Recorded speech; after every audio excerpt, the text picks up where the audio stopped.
warahmatullahi wabarakatuh. Perkenalkan, saya Dewiani Mulyani Tias, mahasiswa PPG dalam jabatan kategori 1 gelombang 2 Universitas Pancasakti Tegal tahun 2022. Pada hari ini, Senin 12 Juni tahun 2023, saya akan mempraktikkan pembelajaran untuk memenuhi persyaratan uji kinerja PPG dalam jabatan dengan materi menganalisis struktur dan kebahasaan teks laporan hasil observasi di kelas 10 SMA Negeri 1 Pemalang. Untuk lebih jelasnya, mari kita simak tayangan berikut ini.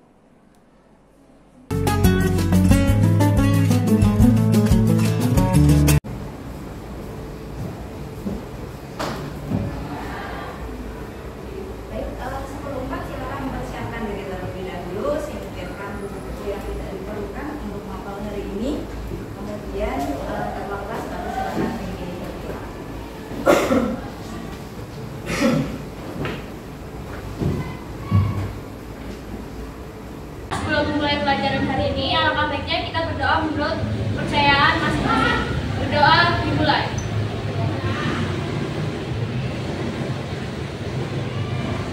Tidak ada kata selesai dalam berdoa, beri salam. Assalamualaikum warahmatullahi wabarakatuh. Waalaikumsalam warahmatullahi wabarakatuh. Sebelum apa kabar hari ini? Baik. Sehat. Semoga tetap baik-baik saja. Berusaha baik-baik saja. Saja kita belajar. Ya. Sebelum kita melanjutkan kegiatan hari ini, saya rasa juga lihat Adrian Ramadhani. Hadir. Ahsanul Amalah. Alim Rahman. Azhar Nur Ismail. Atika Alfiani. Azhara Disti. Atan. Karen Naidesta. Vira. Heru. Elan Eno. Yesa Eva. Terima kasih sebagai pesan. Alhamdulillah. Hari ini kita akan melanjutkan kegiatan belajar kita tentang teks laporan hasil observasi. Setelah kita libur sekian lama, sekarang kita ketemu materi ini lagi. Kemarin belum selesai. Kalau kemarin kita baru perkenalan tentang isi LHO. Sekarang kita belajar untuk menganalisis struktur dan kebahasaan teks laporan hasil observasi. Nah, sebelum kita bahas tentang strukturnya, kita bagi pengalaman. Siapa yang masih ingat apa itu LH? Oh, pintar. Karena LHO maka laporan hasil observasi. Pintar. Observasi itu apa? Penelitian. Harus meneliti pakai itu. Pengamatan dan lain-lain. Pengamatan, ya. Tidak melulu penelitian, ya.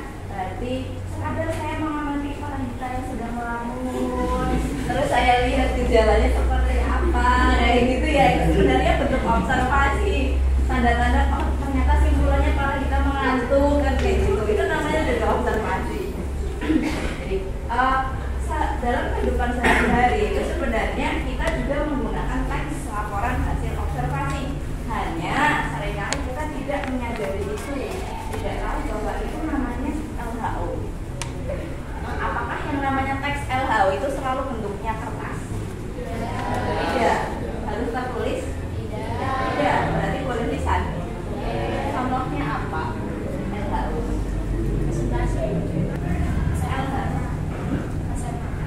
Resep makanan. Kenapa resep makanan jadi LHO?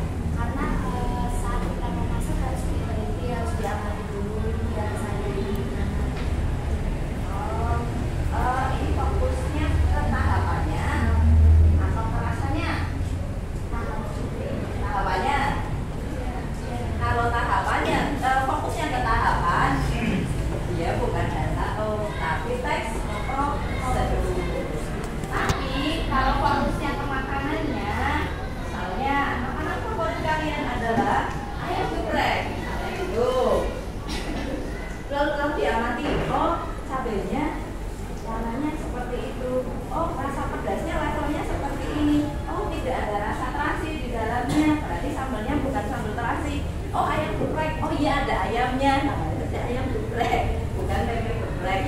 itu yang namanya observasi, pengamatan, bukan ke tahapan. Kalau tahapan itu maksudnya teks proses.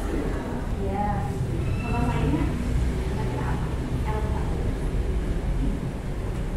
Kalian mengamati apa? Laporan ke siapa? Gosip. Gosip adalah LHO. Gosip adalah LHO. Bisa gosip LHO sih?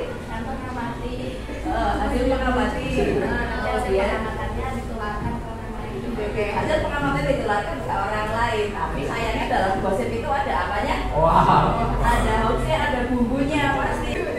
Mungkin observasinya itu hanya sekadar melihat Adrian sedang terdiam. Observasinya itu saja, lihat Adrian terdiam. Tapi karena dia berkembang menjadi gosip, biasanya ada yang ngomong, kemarin Adrian kenapa ya?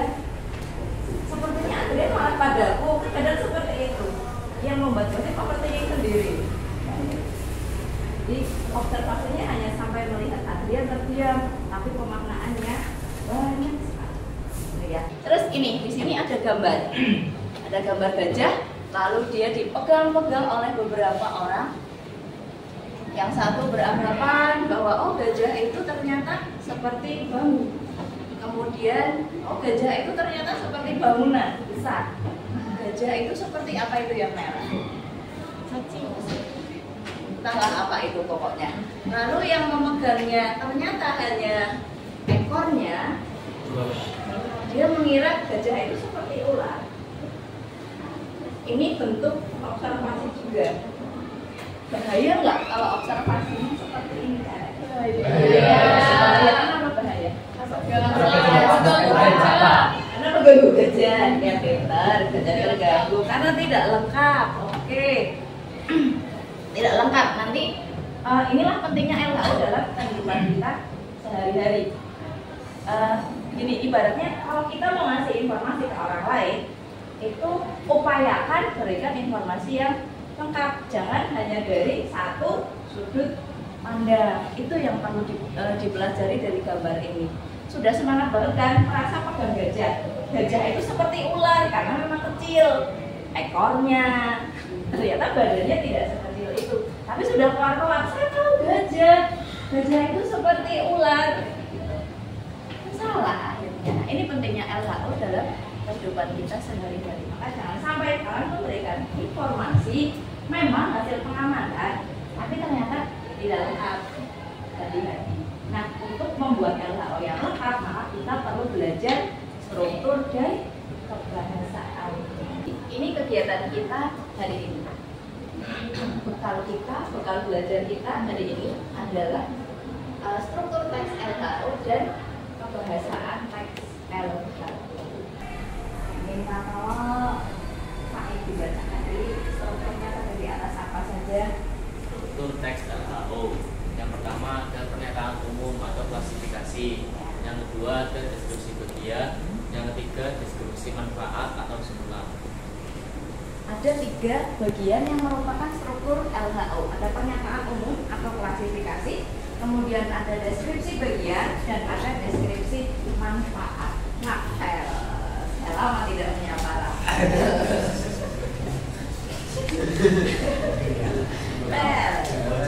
Pernyataan umum atau klasifikasi itu yang bagaimana, saudara Rachel, yang kami hormati dan kami banggakan.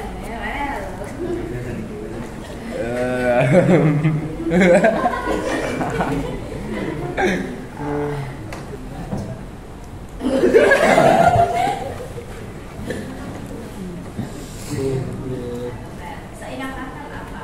Saya nggak perlu kita libur sekian lama ya, sekian ada lupa tidak apa. Oke, pernyataan umum atau klasifikasi adalah bagian yang berisi definisi objek yang akan dibicarakan dalam teks itu. Itu kalimat definisi. Kemudian deskripsi bagian.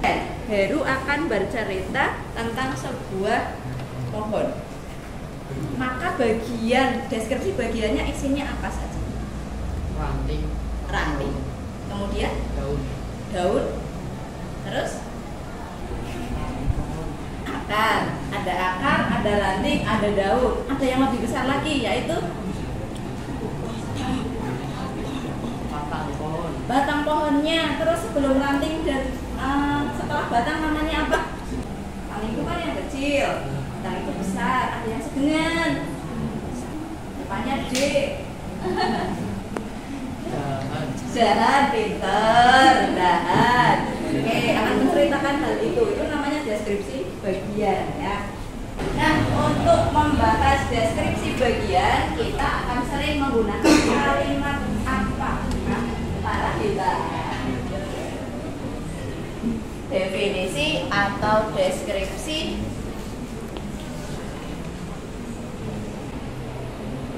Namanya kan deskripsi bagian. Berarti kalimatnya kalimat definisi apa deskripsi? Pinter, deskripsi. Karena bagiannya adalah deskripsi bagian. Itu struktur yang kedua. Kemudian struktur yang ketiga ada deskripsi manfaat. Atau jika yang dibahas bukan sesuatu yang bermanfaat, misalnya hal-hal yang berbahaya gitu untuk hidup, tidak bermanfaat itu dibahas ya. Maka yang disampaikan di situ adalah simpulan. Kalau tadi yang dibahas adalah pohon, maka boleh kita menggunakan deskripsi manfaat, bisa. Tapi kalau yang dibahas adalah obat-obatan terlarang misalnya, kita bisa mengambil simpulan. Jangan ambil manfaatnya. Nanti kalian pilih obat terlarang karena berpedoman pada manfaat, padahal nggak tahu resepnya. Itu struktur. Kemudian kaidah bahasa yang lain lagi ada prefiks dan preposisi. Prefiks dan preposisi. Apa itu prefiks? Sesama di, tapi ada di prefiks dan di preposisi. Saya sedang diperhatikan teman saya sejak duduk di depan kelas misalnya. Saya diperhatikan dengan di depan. Diperhatikan, dirangkai atau dipisah? Dirangkai. Diperhatikan itu dirangkai. Itu prefiks atau preposisi? Prefiks. Berarti di depan kelas itu prefiks atau preposisi? Dipisah atau dirangkai? Dipisah. Dan yang terakhir adalah kutipan tidak langsung dan daftar pustaka. Kalau dia megang kutipan tidak langsung itu yang bagaimana? Lupa lagi. Iya, lupa. Yang lain aja. Yang lain saja. Tadi pertanyaan. Berarti daftar pustaka itu yang bagaimana? Ya nanya yang lain aja. Saya kira itu malu daftar pustaka. Apa sih? Gue tahu. Ya, silakan. Tahunya daftar pustaka. Oh, tahunya daftar pustaka. Baik, kita ganti. Daftar pustaka apa? Itu yang nama orang yang biasanya namanya dibalik terus ada tulisan nama bukunya sama kayak tahun terbit bukunya. Biasanya di bagian mananya buku? Di bagian akhir buku. Tata tulisnya bagaimana? Nata Jukopit. Iya, Nata Jukopit. Nama? Tahun, judul, kota, dan penerbit. Namanya di balik, nama belakang letakkan paling depan, lalu berilah komanya. Kalau kutipan tidak langsung itu bisa kita samakan dengan apa Ali? Simpulan. Sahabatnya simpulan. Ringkasan. Iya, pintar. Ringkasan. Betul. Ringkasan atau rangkuman.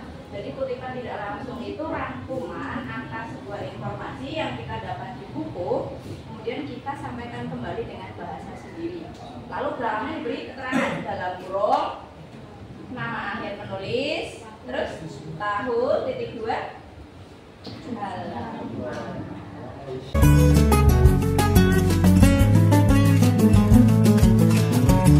Ya, sudah saya sampaikan. Hari ini agenda kita adalah menganalisis apa? LHO. Apanya LHO? Isinya, strukturnya, dan kebahasaannya. Pintar. Itu tujuan kita hari ini. Jadi langkah kegiatan kita hari ini nanti silakan berfoto.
8. Silakan duduknya menyesuaikan dengan ketemuan satu kelompok.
Waktu pengerjaan sudah selesai. Coba saya cek dahulu, adakah kelompok yang belum selesai mengerjakan tugasnya?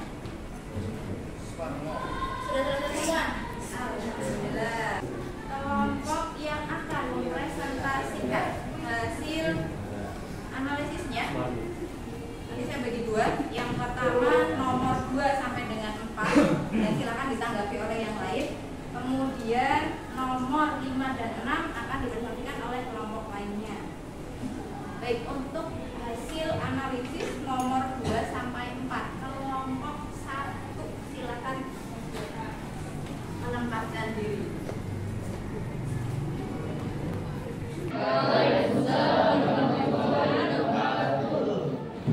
Di sini saya akan mempresentasikan hasil diskusi dari kelompok 1.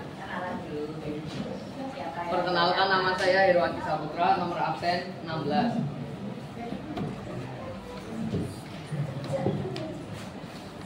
Sambil mencocokkan, nanti kita scoring sekalian. Jadi tahu hasilnya. 2. Tentukanlah gagasan utama tiap-tiap paragraf tersebut. Kartu A, gagasan utamanya adalah letak strategis Pantai Widuri. B. Gagasan utama tarif tiket Pantai Widuri. Yang C. Gagasan utamanya yaitu definisi Pantai Widuri. D. Manfaat Pantai Widuri bagi masyarakat sekitar. Dan E. Deskripsi Pantai Widuri. Nomor 3. Urutkanlah kartu tersebut sehingga menjadi teks laporan hasil observasi yang padu dan tentukanlah strukturnya. Kartu C, urutan paragraf yang ke-1, strukturnya yaitu pernyataan umum. Dan A, urutan paragraf nomor 2, struktur deskripsi bagian. B, urutan ketiga yaitu deskripsi bagian. Dan E, nomor keempat, deskripsi bagian. Dan yang D, urutan paragraf yang terakhir yaitu 5, strukturnya deskripsi manfaat. 4. Kalimat definisi dan kalimat deskripsi. Salinlah satu kalimat definisi yang terdapat di dalam teks tersebut serta sebutkan letaknya di dalam paragraf. Kartu C, kalimat ke-1. Kalimatnya yaitu Pantai Widuri adalah salah satu wisata pantai yang berada di Desa Widuri, Pemalang, Jawa Tengah. B. Tulislah masing-masing satu kalimat deskripsi yang terdapat di dalam tiap kartu paragraf. Kartu A, kalimatnya yaitu hal inilah yang menyebabkan pantai selalu ramai wisatawan. B. Objek wisata ini buka setiap hari dengan jam operasional yang sangat panjang. C. Masyarakat sekitar menyebutnya dengan Pantai Selincing. D. Pantai ini menjadi salah satu lokasi atau tempat rekreasi masyarakat. Dan Pantai Widuri menawarkan pemandangan khas pesisir pantai utara Jawa. Demikian presentasi dari saya. Wassalamualaikum warahmatullahi wabarakatuh.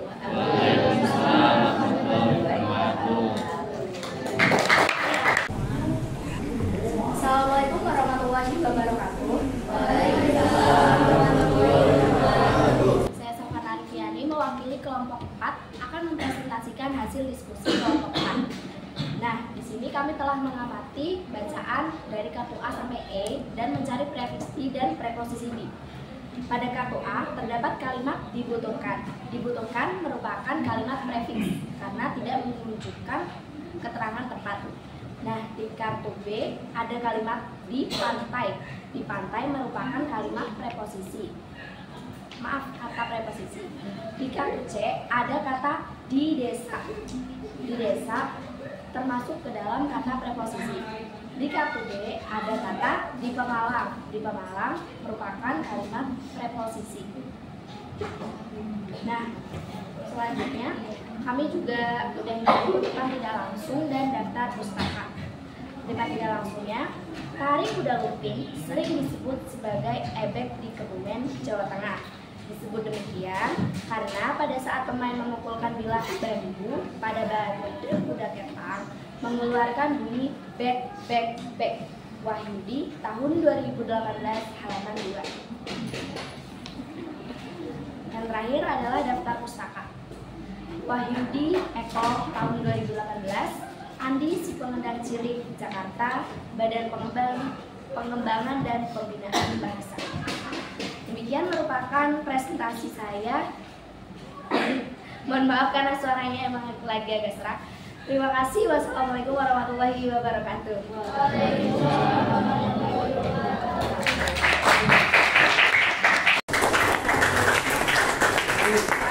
Dari kelompok sekarang kita bahas ya yang soal nomor 2. Ada yang jawabannya berbeda dengan analisis kelompok A. Pertama kelompok 3, 5, 7. Ada yang berbeda? Ya, silakan. Mau disampaikan? Silakan disampaikan. Bedanya di mana?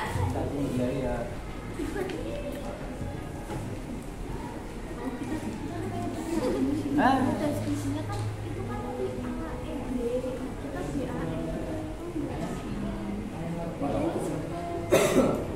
Tadi kan baru kan yang kalimat deskripsinya pertama kan AEB, punya kita itu BAE, itu bisa ngomong Aib dan baik. Aib dan baik ya. Yang gagasan utama itu tadi. Kalau yang A, letak Pantai Widuri, itu sudah jelas karena kata kuncinya letak, berarti gagasan utamanya juga letak atau lokasi. Kemudian yang B, pengunjung akan terkena biaya masuk, berarti tarif atau tiket masuk Widuri. Pemandangan, deskripsi situasi Widuri bisa, gambaran penampakan alam Widuri bisa.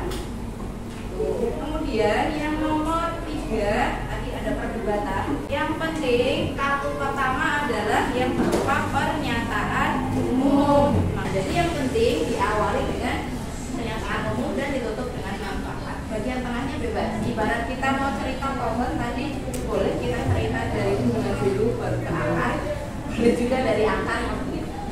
Itu ya. Untuk nomor 3.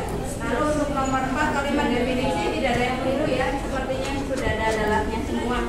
Dan kalimat deskripsi ini tadi beberapa ada yang perlu diperbaiki ya. Yang kalimat deskripsi yang A, deskripsi itu yang penting sifatnya objektif.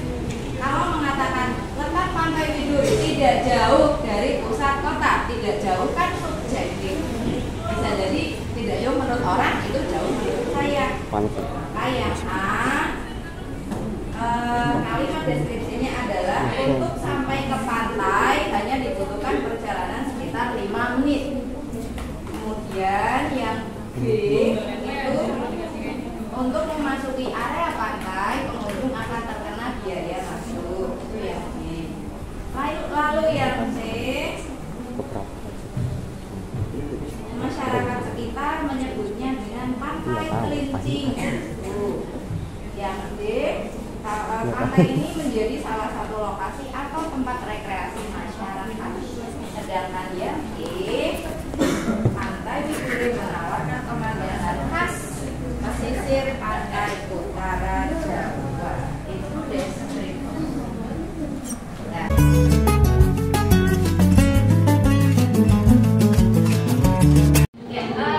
Tadi kita sudah bekerja belajar secara berkelompok. Selanjutnya kita menuju aktivitas individu, yaitu dengan mengerjakan beberapa soal yang sudah saya siapkan di kuisis. Silahkan kalian aktifkan terlebih dahulu kuisisnya dan masukkan kodenya untuk bisa mengerjakan soal.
Kemudian bagian mana yang paling sulit untuk dikerjakan?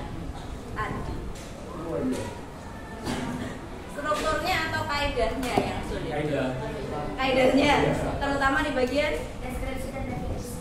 deskripsi dan definisi. Oh, membedakan deskripsi dan definisi. Baik, berarti pertemuan berikutnya kita ulas lagi hal itu supaya saat kita ada ulangan kalian tidak lagi ada kendala. Tadi sudah lihat ya akurasinya berapa persen? Alhamdulillah 48. Nanti semoga ulangan berikutnya terbalik 84%. Teks LHO adalah teks yang akan selalu kita pakai dalam kehidupan sehari-hari. Maka pastikan ketika kalian menyajikan LHO untuk orang lain, isinya harus apa?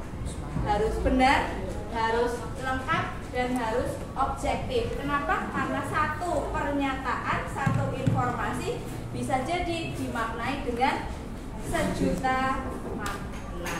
Makanya hati-hati ketika memberikan informasi atau LHO kepada orang lain.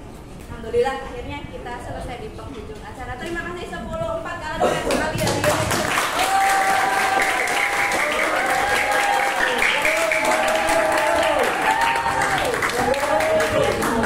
Kalian luar biasa, walaupun nanti mungkin tidak bertemu saya lagi, kalian tetap semoga tetap keren tentunya ya.